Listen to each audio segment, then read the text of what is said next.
Cadena Mi Gente, la voz del pueblo salvadoreño. Bueno, continuamos en esta tarde. Efectivamente, la radio Cadena Mi Gente va a estar cumpliendo 10 años. 10 años y el 21 de enero vamos a hacer una mega celebración en la Universidad de El Salvador, en el auditorio de la Facultad de Derecho de la Universidad. Vamos a estar celebrando 10 años de vida. Bueno, y no es para menos, han sido 10 años. Momentos difíciles, pero también han sido momentos bien agradables porque ustedes nos han estado acompañando, y si algo hay que destacar es el nivel de audiencia a nivel nacional, pero también internacional.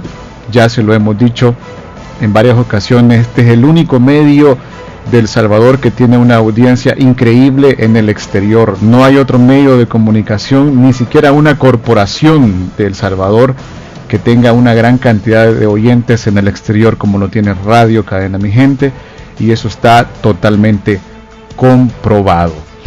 Bueno, esta tarde, como es día viernes, y los días viernes tocamos temas varios, y es el primer viernes del año 2017.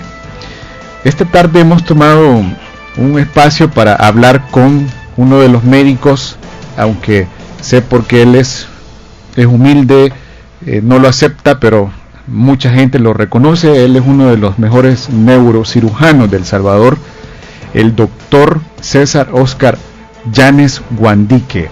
Está con nosotros nuevamente esta tarde y es un gusto, doctor César Oscar Llanes Guandique, que esté en la cabina principal de Radio Cadena Mi Gente. Buenas tardes, bienvenido y feliz año, doctor. Buenas tardes, David, buenas tardes a toda la audiencia de Radio Cadena Mi Gente. A la orden, pues estoy acá. Bienvenido. Para poder colaborar con todos. ¿Qué tal de nuevo año? Muy bien, muy bien. De antemano mis mejores deseos también para toda la audiencia de Radio Cadena Mi Gente, para ti también, David. Muchas gracias. Viene corriendo ha estado en operaciones. Sí, precisamente vengo saliendo de un procedimiento quirúrgico que me llevó toda la mañana aproximadamente. Son operaciones bien delicadas.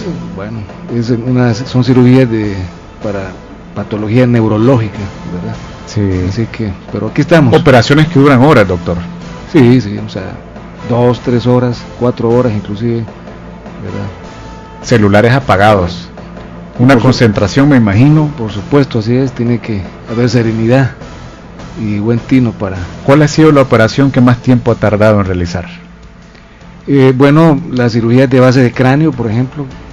¿En qué consiste esa cirugía? Las cirugías de base de cráneo se practican para lesiones tumorales que están asentadas en la base del cráneo. La base del cráneo. La base del cráneo, ahí se aposenta, digamos, el encéfalo, y hay tumores que pueden crecer en ese sector, y es necesario hacer abordajes dirigidos hacia la base para evitar retraer demasiado el encéfalo y no provocar un daño neurológico secundario, ¿verdad?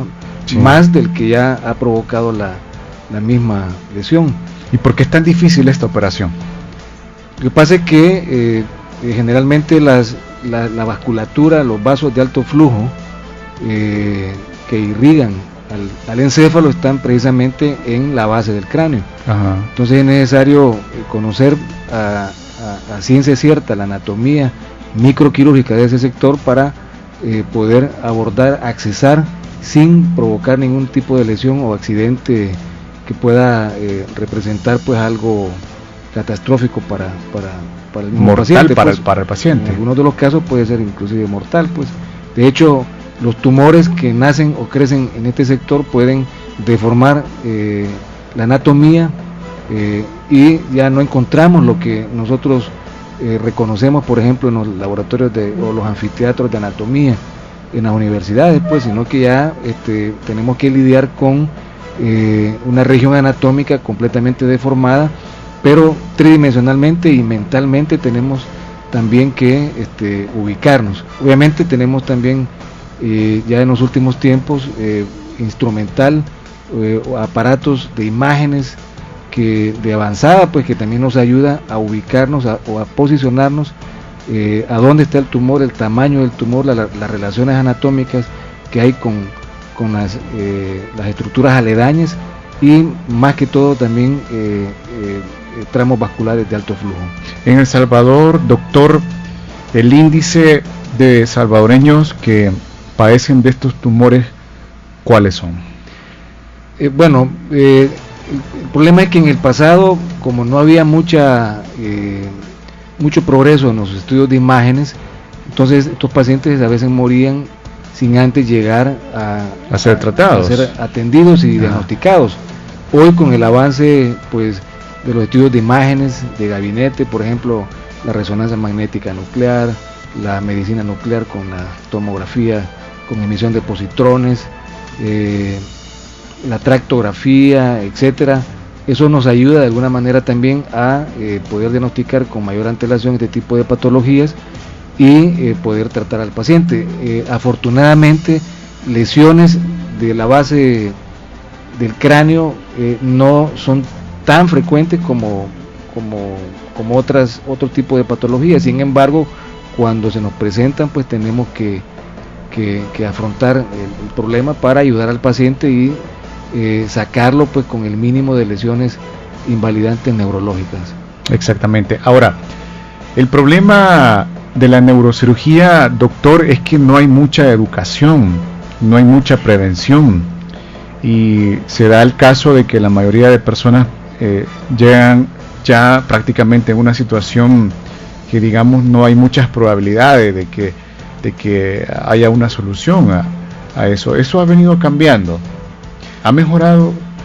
Claro, con el advenimiento de la informática, de las redes sociales, hoy pero como no estamos hablando más de 10 años. Sí, es menos. Pero ahora como todo esto ha revolucionado tremendamente la información y la información está a la vuelta de la esquina, quizás hoy pues se ha hecho un poquito más de conciencia, pero creo que de base el problema es de tipo cultural. Aquí en nuestro país, por ejemplo, el 80% de la población es asistida, digamos, en la red de salud pública y el 20% en la red del seguro social.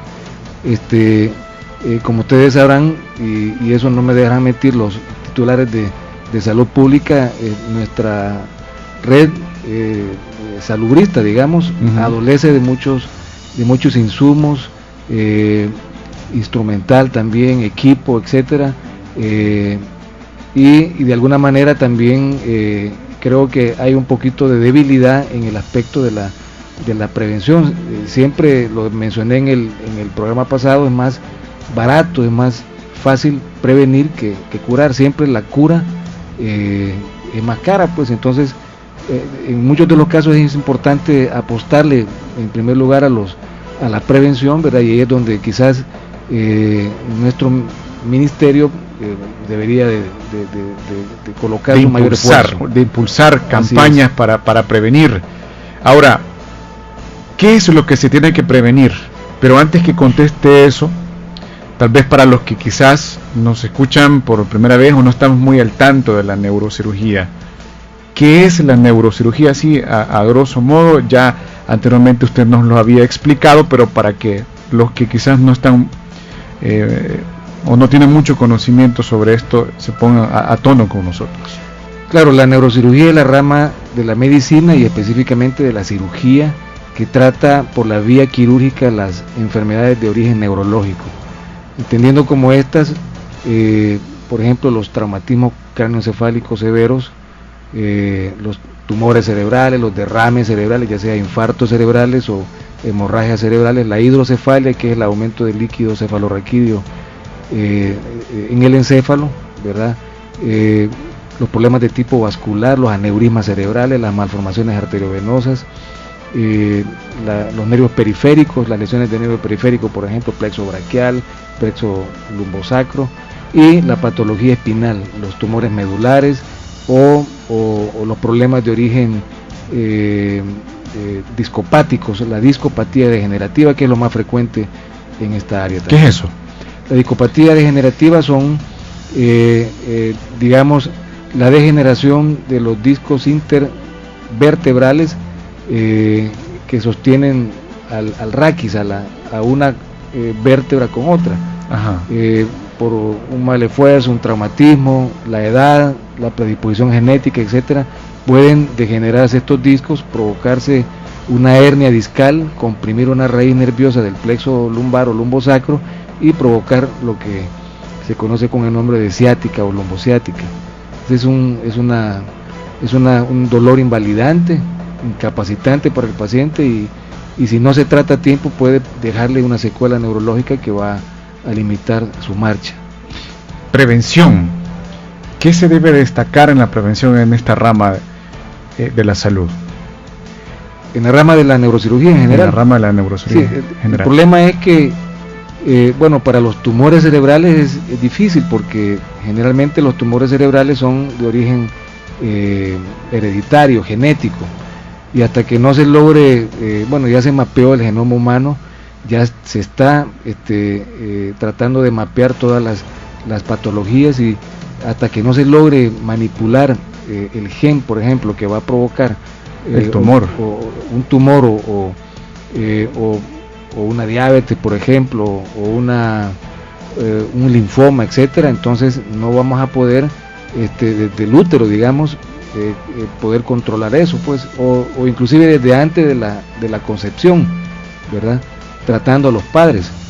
Ni modo, los tumores hay que tratarlos por la vía curativa, la vía quirúrgica. Ahora, en este caso no hay opción, pero por ejemplo, si el padre de familia sufrió de un tumor, los hijos, pues obviamente usted dice que son heredados, se puede heredar, ¿pudiesen hacer algo al respecto? Claro que sí. Generalmente, obviamente la carga genética es importante. La carga genética es importante y si alguien tiene a un familiar en primer grado de consanguinidad con una tumoración o falleció, por ejemplo, de una tumoración, entonces lo más probable es que en la siguiente generación o la que sigue, alguien salga afectado. El gen va saltando, ¿verdad? A veces no en la siguiente generación, sino que cada 2 generaciones, y es importante que la descendencia, es decir, está la ascendencia que son los padres y la descendencia de los hijos. La descendencia, si ya saben que tienen ese antecedente, entonces tratar de hacerse los chequeos regulares, pues, en la unidad de tiempo para prevenir, como lo repito, con mayor antelación, una tumoración que, tratándose en los primeros estadios, es más fácil. O sea que la única salida prácticamente, doctor, son los chequeos. Sí, es decir, es estar monitoreando. Es el diagnóstico temprano, sí es. Porque por lo general la mortalidad o los pacientes fallecen porque a veces ya van a consultar con una enfermedad muy avanzada, pues un estadiaje tumoral que ya se sale, pues, del concepto de curación, y se pasa inmediatamente al otro rubro, que es el paliativo, es solo para mejorar la calidad de vida. Sí, bueno, lamentable, ¿no? Pero en otros países, ¿cómo estamos en ese? ¿Ha avanzado para diagnosticar? Claro. En el caso de los tumores, claro, ¿hay avances? Por supuesto, o sea, en países de primer mundo como los Estados Unidos, Canadá, Europa, ya es una, dentro de las políticas de salud, ya los trabajadores que ya sobrepasan cierta edad, los 40 años, 35, 40 años, les exigen que se hagan ese tipo de estudios, pues que se hagan un chequeo cardiovascular, que se hagan una colonoscopía. ¿Tiene mucho que ver la edad para que se desarrolle un tumor? O sea, generalmente arriba de los 40 años, ya todos nosotros ya estamos en la posibilidad de que podamos presentar alguna cosa, pues algo, ya sea un infarto cardíaco, un infarto cerebral, un derrame, un tumor en los varones, la próstata, por ejemplo. Y depende también de los hábitos que usted tenga, si bebe mucho, un problema hepático, si fuma mucho, un problema pulmonar también. Entonces, todos esos son condicionantes que a la larga es importante tenerlos en cuenta para poder dirigir, digamos, en ese momento el tipo de estudios que va a necesitar y hacia dónde vamos a orientar nosotros nuestro esfuerzo para poder llegar a un diagnóstico certero, pues. Aquí debería ser obligación, pero no tenemos los recursos necesarios. Y como le repito, yo trabajo en la seguridad social, pero ahí pues el porcentaje de la población es el 20%. Hay clínicas en las unidades periféricas del Seguro Social que se encargan de llevar un control de adultos sanos, por ejemplo, ¿verdad? Entre comillas, ahí pueden detectar muchas enfermedades y tratarlas tempranamente.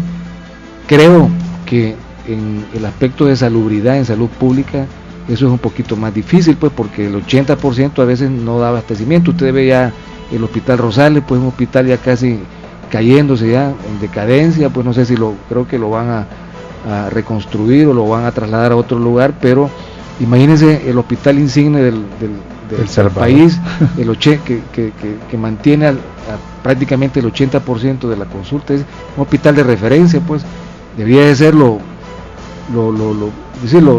que esté pues completamente equipado y con todas lo necesario, pues que no tenga caristías, deficiencias, etcétera, ¿verdad? Pero a veces no, la triste realidad es que no es completamente así, pues, pero hay que trabajar en eso y creo que se está trabajando en ese sentido. Sí. Ahora, en el caso de los tumores no se puede prevenir, sí se puede estar chequeando, pero ¿qué otros problemas siempre en la neurocirugía o patologías creo que le llaman, ¿no?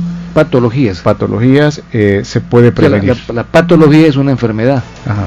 ¿Qué otras patologías se puede prevenir? Esas sí se pueden prevenir. Sí, la consulta más frecuente en el área neurológica o neuroquirúrgica, digamos, más que todo en los pacientes obreros que trabajan en el campo, también son los problemas lumbares, los lumbagos, las lumbosacralgias, las lumbociáticas, y obviamente es importante no aumentar de peso, no realizar esfuerzos físicos inadecuados, no adoptar posturas viciosas, es decir, que de alguna manera puedan desencadenar una alteración degenerativa a nivel articular. Entonces eso es la educación, pues, que se le puede dar al paciente, que de alguna manera en algún punto de su vida ya presentó un lumbago o un dolor de la espalda baja, ¿verdad? Que es lo más frecuente, ¿verdad? Para que no llegue digamos a parar a la mesa del quirófano para poder solventar por la vía quirúrgica algo que se pudo haber hecho con prevención.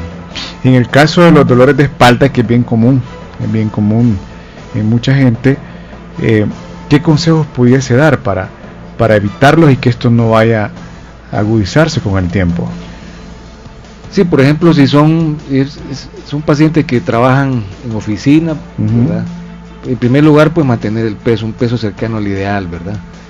Si trabajan mucho tiempo sentados, evitar el permanecer 8 horas en la misma posición de sedestación o sentado, ¿verdad? Estarse levantando, estirándose, etcétera, ¿verdad?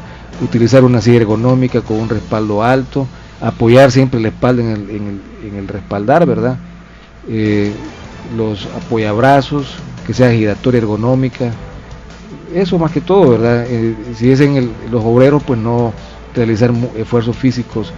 Nosotros solamente nos agachamos y nos encorvamos a recoger algo, y eso no debe ser así. Tenemos que mantener siempre la espalda erecta, ¿verdad? Y utilizar las piernas, colocarnos flexionarlas o colocarlos en cuclillas para poder levantar y hacer el esfuerzo con las piernas y no con el arco de la columna. Eso podría facilitar pues una lesión que puede ser complicada, pues, ¿verdad?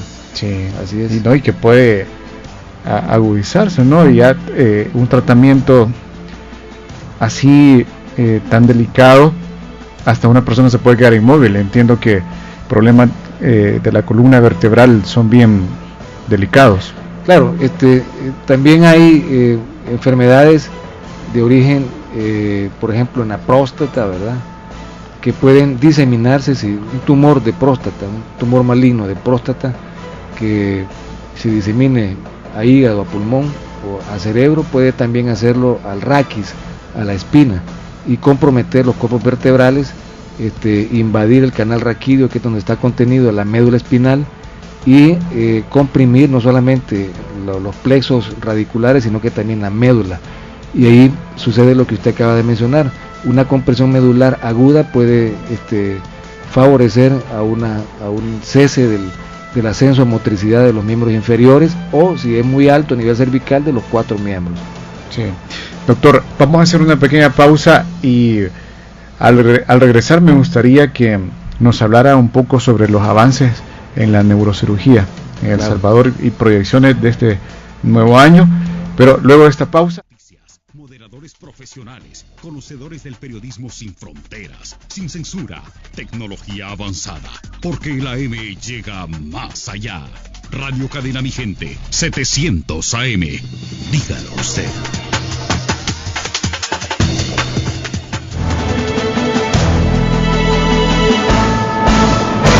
Regresamos de aniversario. Recuerde, este próximo 21, de hecho usted, doctor, está invitado porque son 10 años, no ha sido fácil esta labor periodística, informativa, de conciencia social.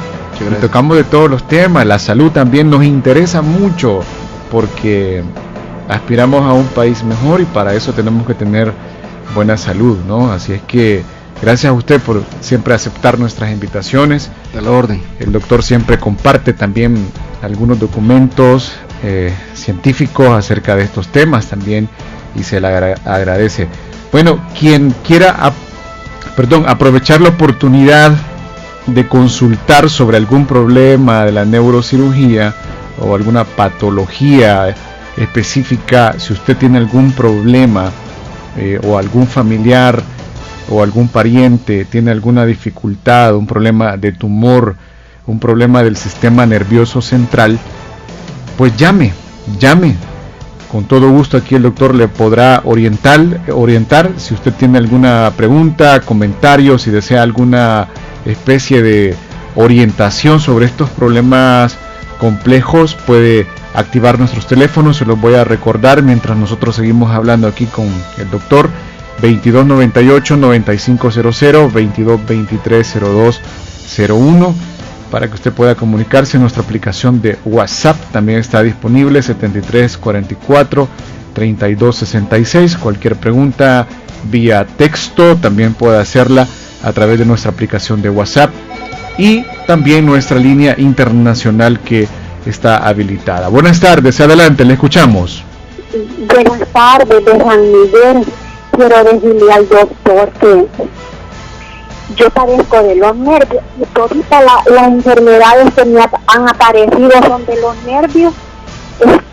No sé qué pudiera hacer, fíjense, se me inflama el colon, tengo gastritis, el pulmón izquierdo tengo 2 lesiones, el corazón, la vena arterial está tapada del lado derecho, y padezco de ahogamiento, y tengo el colesterol alto a veces, y todo, dicen los doctores, que me viene de los nervios. ¿Qué pudiera hacer para controlar bastante los nervios? Yo me enojo, pero padecer de los nervios es una debilidad que siento, una angustia, pero no furia de enojada, de pelear, no. Aunque cuando me enojo, sí, me enojo, pero soy pacífica. Entonces deseo que el doctor me dé una orientación. ¿Qué puedo hacer para controlarme los nervios y poder controlar estas enfermedades? Y del estómago me duele a veces solamente. Muchas gracias.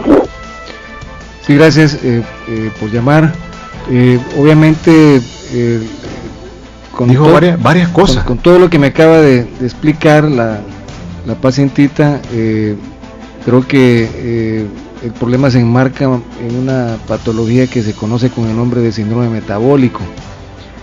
Debe tener quizás tal vez aumento de peso, problemas cardiovasculares, aterosclerosis, problemas de hipertensión arterial, etcétera, dislipidemia, dijo que estaba con colesterol y triglicéridos elevados también, y no sé si diabetes, le recomiendo que tiene que hacerse obviamente un chequeo general pues con su médico, no sé si es asegurada en una unidad periférica o si es parte de la red de salud pública en una unidad de salud o un hospital pues regional también donde existan esas especialidades de cardiología, medicina interna para que la puedan evaluar. Estoy más que seguro que sus problemas de los nervios, entre comillas, tienen de alguna manera el sustrato posicionado en ese tipo de enfermedades que ya le acabo de mencionar, entonces por eso es importante el chequeo en general. Sí, doctor, tenemos otra pregunta, pero quiero leer estos mensajes. Dice, información internacional, tiroteo en el aeropuerto de la Florida, al menos 5 fallecidos, información en desarrollo. Muchas gracias por esa información. A ver, dice otro mensaje, saludos, buenas tardes, interesante el mensaje. Doctor, ¿hay médicos especializados también para los niños que padecen de problemas de nervio central? Me imagino del sistema nervioso central. Claro, sí, también está el área de la neurocirugía pediátrica o neurología pediátrica. Están los neurólogos pediatras que ven más que todo las enfermedades de origen neurológico que no se tratan por la vía quirúrgica, y están los neurocirujanos pediatras que tratan toda la patología que ya mencionamos al principio del programa, pero nada más que en la edad pediátrica. Entonces, por supuesto que sí, son dos mundos. Es decir, que ya hay una especialización aparte sobre eso.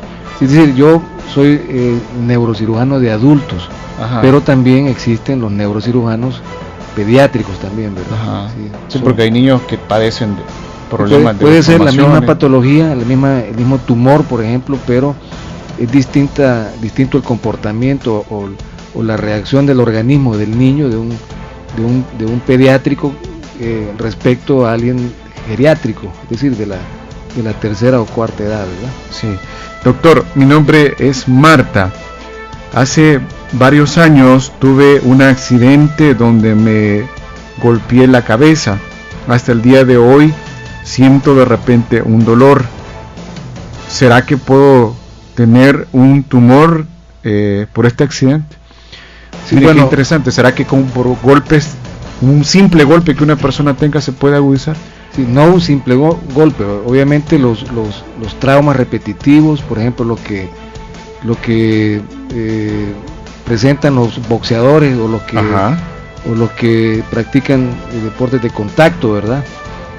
O deportes extremos en donde existe la posibilidad de que se traumatice el cráneo y de forma repetitiva, sí pueden, aunque es baja la frecuencia, pero existe la posibilidad de que puedan adolecer de una tumoración benigna que se conoce con el nombre de meningiomas.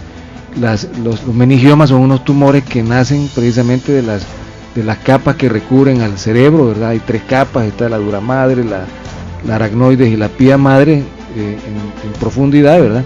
Y estos pacientes pueden desarrollar, aunque no es muy frecuente, la incidencia es baja, pero existe, ¿verdad? Ahora, si tuvo un trauma de cráneo y ella persiste con algún tipo de cefalea, dolor de cabeza o un dolor de tipo migrañoso que no mejora, ¿verdad?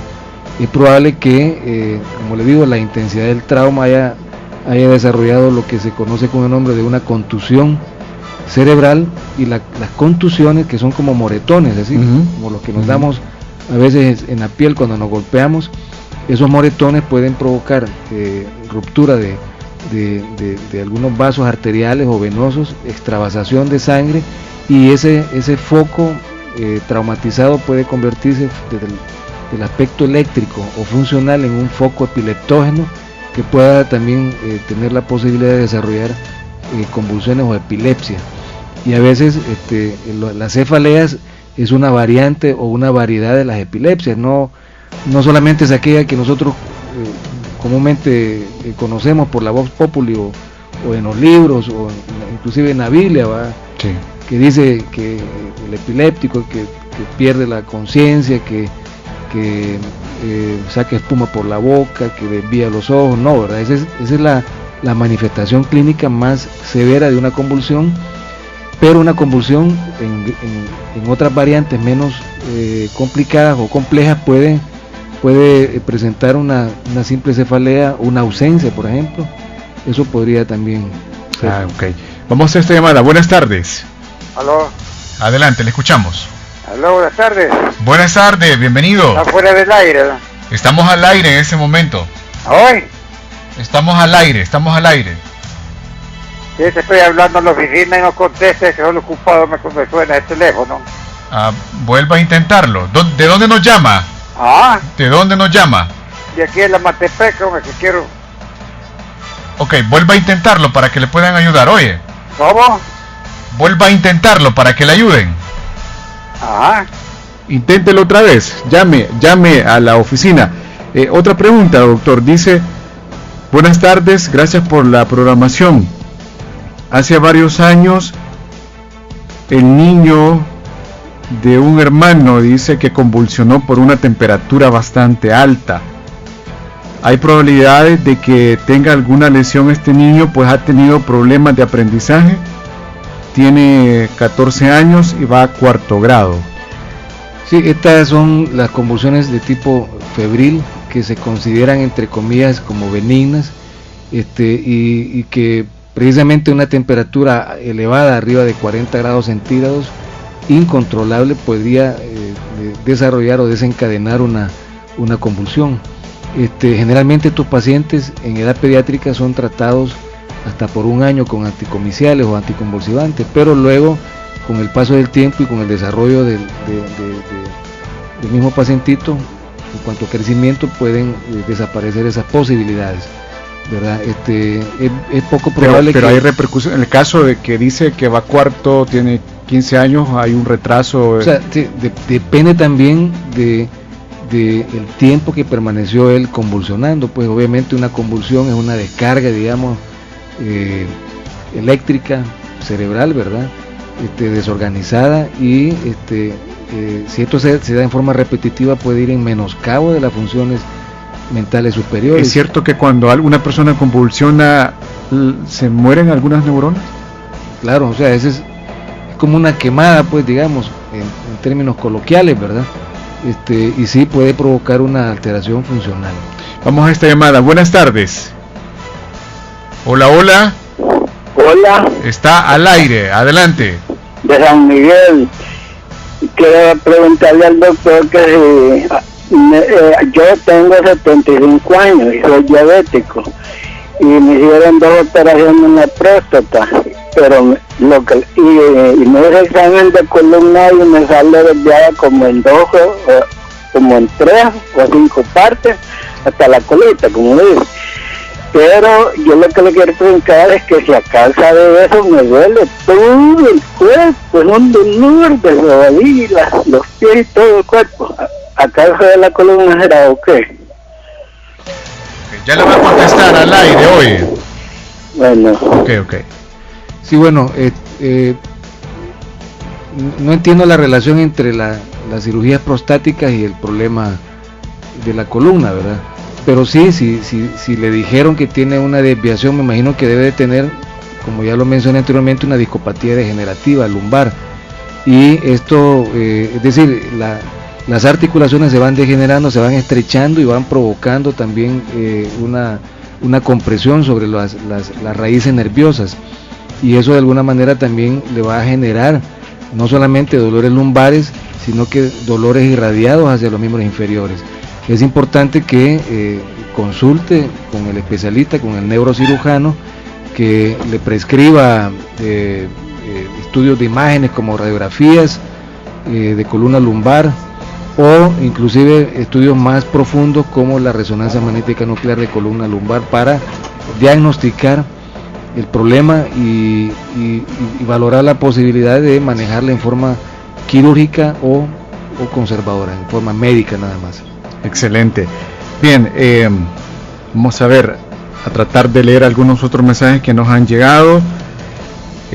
Doctor, dice: tengo un problema, pero me gustaría saber cómo puedo contactarlo. Bueno, usted está en el Seguro Social, es bien difícil, no sé si dará a conocer algún número, doctor. Bueno, yo estoy ubicado, mi oficina está en la Torre Médica, quinta planta, local 503, y el teléfono es el 2226-4190, San Salvador. San Salvador. Dice, tengo problemas de nervio ciático, ¿qué me recomienda? Bueno, si ya consultó con el facultativo, entonces me imagino que ya le debió haber indicado un estudio de imágenes. Uh-huh. Una ciática significa una compresión del nervio ciático. El ciático es el nervio más grande de nuestro cuerpo, que está conformado por varias raíces que vienen del plexo lumbosacro, uh-huh, a nivel de la espalda baja. Y si hay una ciática, significa que está irritada cualquiera de esas raíces. Una compresión sostenida sobre estas raíces puede desarrollar una secuela neurológica. Entonces es importante tratarla a tiempo para ir a descomprimir esa raíz y remover el disco que ya está degenerado y que está herniado, pues, ¿verdad? Obviamente, sí, pero tendría que consultar para eso y hacerse los estudios respectivos en ese sentido. Una ciática es sinónimo de, en la mayoría de casos, de cirugía. Ciática ya hay compromiso neurológico radicular. Excelente. Doctor, sé que el tiempo es oro, como dicen, y se va rápido, ni se siente el tiempo que hemos estado conversando, pero usted, como experto en la neurocirugía, háblenos un poco sobre los avances que podríamos tener en este tema para este año 2017. ¿Podemos hablar de avances aquí en El Salvador, aún sabiendo que estamos, como usted dice, atrasados en muchas cosas? Claro, por supuesto, o sea, siempre se trata de, digamos, de ir emulando al primer mundo, ¿verdad? Y, por ejemplo, acá en la institución donde laboro, el Seguro Social, el servicio del departamento de neurocirugía está bastante bien equipado, ¿verdad? Igual se están haciendo esfuerzos, he escuchado yo también en el hospital Rosales, que es el hospital centro nivel 3 por parte de Salubridad, ¿verdad? Pero sí, ¿qué significa eso, doctor? Los centros nivel 3 son los centros más especializados donde se realiza cirugía de alto grado de complejidad. ¿Y Rosales es así? Rosales tiene la capacidad. O sea, debería de tener la capacidad para eso, ¿verdad? Me imagino que sí la tiene, pues, ¿verdad? Yo no estoy ahí, pero sí conozco de colegas, siempre, pues, obviamente hay deficiencias en alguna manera también, porque en muchos de los casos parece ser que tienen que solventarlo los mismos pacientes o los familiares, ¿verdad? Pero sí, tanto el Hospital Rosales como el Seguro Social son hospitales centros nivel 3, y por ejemplo la neurocirugía es una de las ramas donde debe de ser tratada, pues, en este tipo de centros. No se puede en ningún otro tipo de centro. ¿El Seguro Social qué tipo de nivel tenemos? O sea, el Hospital General, por ejemplo, es un centro nivel 3. Nivel 3 también. Los hospitales regionales, San Miguel, Santana, son centros nivel 2. Y los centros nivel 1 son las unidades periféricas. Igual en el hospital, en Salubridad, pues el Hospital Rosales es un centro de referencia, es un centro nivel 3. Los centros nivel 2 podrían ser, no sé si todavía existen, he estado un poquito alejado de Salubridad en este aspecto, pero los centros de salud o los hospitales regionales, ¿verdad? Y las unidades de salud, el centro de atención primaria en prevención, que sería el nivel primero de atención, ¿verdad? Así es que, pero sí, para este tipo de procedimientos, por ejemplo, los neuroquirúrgicos tienen que ser en centros nivel 3. Existen los centros nivel 4 que ya están destinados para los hospitales o las instituciones donde ya desarrollan procedimientos como trasplante de órganos, trasplante renal. Todavía no hay trasplante cardíaco acá, no tenemos la tecnología, pero sí se hace cirugía de corazón abierto, etcétera, ¿verdad? Tanto en el Hospital Benjamín Blum, en el Hospital Rosales, también en el Hospital del Seguro Social, ¿verdad? Se hacen problemas valvulopatías, tratamientos para las coronaropatías también, angioplastías, etcétera, ¿verdad? Problemas de tipo congénito, pero ya trasplante cardíaco creo que está en ese camino para tratar de dar ese salto, ¿verdad? Hacia una en términos más fácil, un trasplante cardíaco en nuestro lenguaje más fácil de entender lo que sería. Sí, así como los riñones, por ejemplo, cuando adolecen de insuficiencia renal crónica, ¿verdad? En donde ya la función renal que sirve para filtrar la sangre, ¿verdad? Y descartar todos los desechos del metabolismo ya no lo hace en forma adecuada. Entonces, si no se trasplanta, si no se le retira su riñón y se le coloca el de un donante, el paciente está confinado pues o a la diálisis peritoneal o a la hemodiálisis, pero después ya no soporta todo esto, puede fácilmente el paciente fallecer, pues, ¿verdad? Hacen encefalopatías, hacen uremias o hiperazoemias, etcétera, empiezan a menoscabar la función mental primero y otros problemas que se van sobreagregando. Entonces, antes de llegar a esto, el paciente pues podría ser sometido a un trasplante renal. Obviamente hay que llenar un requisito, hay criterios para poder decidir qué pacientes van a ser los ideales para poder ser sometidos a un trasplante renal o cardíaco o de hígado, ¿verdad? Hepático también, ¿verdad? Y también si los donantes tienen la misma histocompatibilidad para poder hacer eso, pues entonces hay que hacer todas esas pruebas, etcétera, porque también puede suceder el rechazo del órgano, pues, ¿verdad? Entonces ahí se pierden un órgano que se le extrajo a un donante, ¿verdad? Sano, y también pues ya no va a tener su órgano el paciente enfermo, ¿verdad? Correcto. Entonces el nivel 4 es para este tipo de procedimientos. Excelente. Doctor, el tiempo ha avanzado increíblemente, estamos muy agradecidos, pero tenemos entonces esperanza de que hay avances, que vamos a tener más avances en la neurocirugía. Claro, por supuesto, así es, en ese camino vamos.